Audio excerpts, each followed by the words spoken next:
Let's dig into Kathy Shelton, who the fourth woman was that we saw in this Facebook video that for the first time was introduced to many, many Americans that had never heard that name before. Kathy Shelton. Share that name. Kathy Shelton, the 12-year-old rape victim that Trump put on display and shed so much truth yesterday. Somebody that Hillary Clinton, through representing a known rapist, in my opinion, violated. And in my opinion, also raped. The leftist radical media is going to try to portray what Trump did as somehow a bad thing, that he would show these victims, when it's just absolute hardcore truth.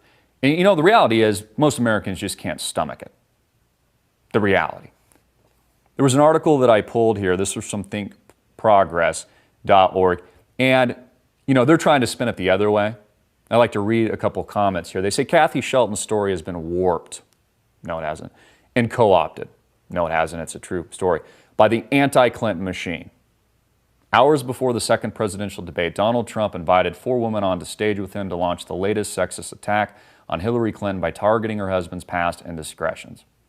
Well, a little more than indiscretions. We're talking rape. Now, Kathy Shelton isn't linked to Bill. Let's just make that clear. Hillary Clinton defended the known rapist that raped Kathy Shelton years and years ago, something that Hillary laughed about.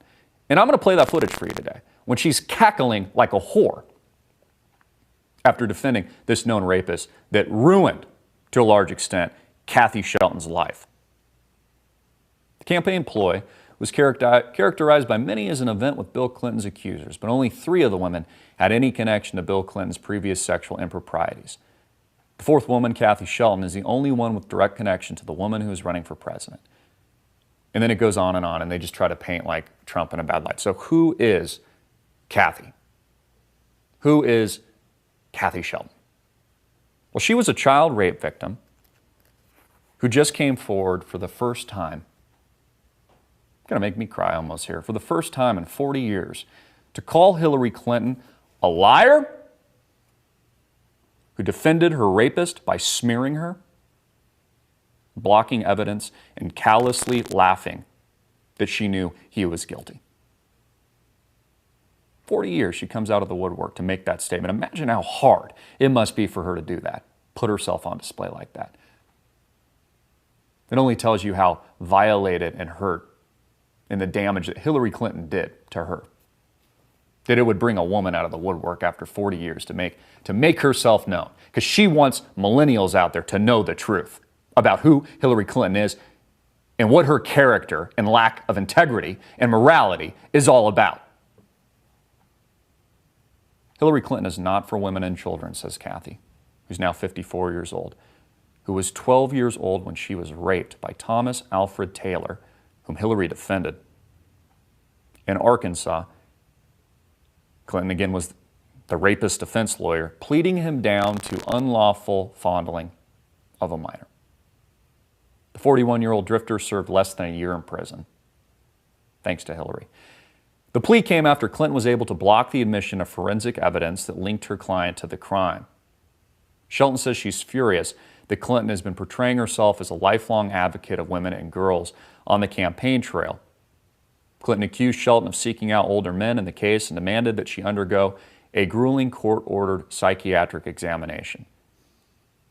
Hillary Clinton, your presidential candidate, later laughed while discussing aspects of the case in a recently unearthed audio-taped interview from the 1980s. And you look at some of these pictures, and Hillary looks like such a dweeb, too.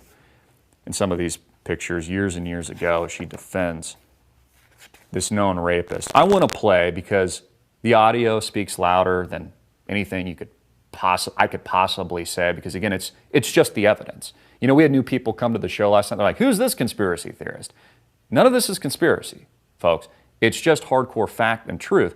But the reality is most Americans can't stomach it. So instead of just listening to me, let's take a moment and listen to the witch that is Hillary Clinton on this recorded audio tape over the next 2 minutes or so, where she laughs about defending this known rapist, and said after he took a polygraph test and passed, she no longer believes in polygraph tests because she knew he was guilty while she was representing him.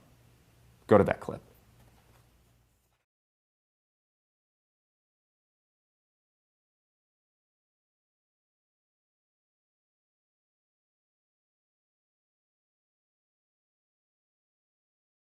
You're saying a while ago you've done some criminal work. Can you tell me a little about that? What sort of? Oh, I didn't do much, but I taught criminal law, criminal procedures and courses. I did some, I never did a criminal trial. I did, jury trial. I did, probable cause hearings, other cases. I had some, really tough crimes. I had one up here that the prosecutor called me years ago. Said that he had a guy who was accused of rape, and the guy wanted a woman lawyer.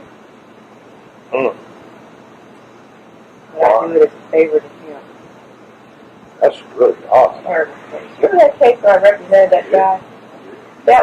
It was a fascinating case. It was really an interesting case. This guy was accused of raping a 12-year-old who was the daughter of the family he was living in Springfield. They lived on the other side of the tracks in Springfield. And the guy was from Green Forest. His family still had a little farm. But he was one of these ruthless folks who wasn't going to make a living on the land, and he was kind of around. Ended up in Springfield looking another place over there. Of course, he claimed that he didn't, all this stuff. He took a lie detector test. I had to take a polygraph, which he passed, which forever destroyed my faith in polygraphs. But what was sad about it was that the prosecutors had. So again, folks, I mean, there's the evidence. You hear the cackling, the laughing. She no longer believed in polygraph tests after that because she knew her client was guilty, but she still defended a known rapist.